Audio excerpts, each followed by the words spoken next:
નમસ્કાર દોસ્તો, અમદાવાદ સોલા સિવિલમાં હેલ્થ ડિપાર્ટમેન્ટમાં ભરતી આવી છે અલગ અલગ કેડરમાં. તો તેમાં જોઈશું કે આપણે કઈ કઈ કેડર છે અને શું સેલરી રહેશે, કેટલી પોસ્ટ છે અને ક્વોલિફિકેશન શું માગે છે. તો આ છે સોલા સિવિલની ભરતી. પહેલી પોસ્ટ છે એમઓ MBBS, એક જગ્યા છે, મેક્સિમમ 40 અને સેલરી છે 75,000 MBBS બાય MCI. હવે બીજું છે ઓડિયોલોજિસ્ટ એન્ડ સ્પીચ થેરાપિસ્ટ, એમાં પણ એક જગ્યા છે 40 એજ છે, 19,000 પગાર છે. એમાં bachelor degree in language and pathology કરેલું હોવું જોઈએ. ઓપ્ટોમેટ્રિસ્ટમાં દોસ્તો એક જગ્યા છે 40, બધામાં 40 મેક્સિમમ એજ છે, તેમાં 16,000 પગાર છે. Bachelors in optometry plus master કરેલું હોવું જોઈએ. સાયકોલોજિસ્ટમાં જોવા જઈએ તો તેમાં પણ એક જ પોસ્ટ છે, બધામાં 40 ઉંમર, 14,000 પગાર છે. Master degree in child and pathology. MO medical officer dental, દાંતના ડૉક્ટર, એક જગ્યા છે 40 એજ છે, 30,000 પગાર છે. આમાં BDS અને MDS કરેલું હોવું જોઈએ. હવે ડેન્ટલ ટેકનિશિયન છે, તેમાં એક જગ્યાએ 40 એજ, 20,000 પગાર. 1 year to 2 year course of dental ટેકનિશિયનનો કરેલો હોવો જોઈએ. ફિઝિયોથેરાપિસ્ટમાં પણ એક જગ્યા છે 40 મેક્સિમમ એજ છે, 19,000 પગાર છે અને BPT અને MPT કરેલું હોવું જોઈએ. અર્લી ઇન્ટરવેનિસ્ટિસ્ટ કમ સ્પેશિયલ એજ્યુકેટરમાં એક જગ્યા છે 40 ઉંમર છે, 21,000 પગાર છે. MSc in disability study early intervention with basic degree in physiotherapy, BPT કરેલું હોવું જોઈએ. ઓક્યુપેશનલ થેરાપી BOT કરેલું હોવું જોઈએ. Speech language pathology ASLP MBBS BAMS BHMS or post graduate diploma in early intervention physiotherapy occupational therapy search language pathologist ASLP MBBS. આટલી જો degree હોય તમારી જોડે તો આ જગ્યા પર તમે ફોર્મ ભરી શકો છો.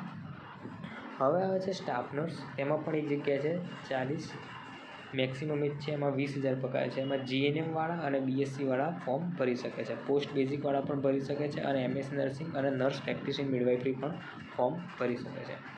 બીજું છે સોશિયલ વર્કર છે, એમાં પણ એક જગ્યા છે 40 એજ છે, 18,000 પગાર છે અને MSW કરેલું હોવું જોઈએ. હવે આવે છે લેબોરેટરી ટેકનિશિયન, એક જગ્યાએ 40 આ, 20,000 salary. BSc chemistry plus diploma bachelor medical laboratory technician MLT CMLT DMLT કરેલું હોવું જોઈએ. DEIC મેનેજર એક જગ્યા છે 40 ઉંમર, 30,000 પગાર છે. એમાં BPT કરેલું હોવું જોઈએ તમારે.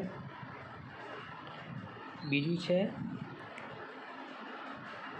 BS નર્સિંગવાળા પણ ફોર્મ ભરી છે, BPO વાળા પણ ફોર્મ ભરી શકે છે. અહીંયા જોઈ શકો છો આટલા લોકો ફોર્મ ભરી શકે છે.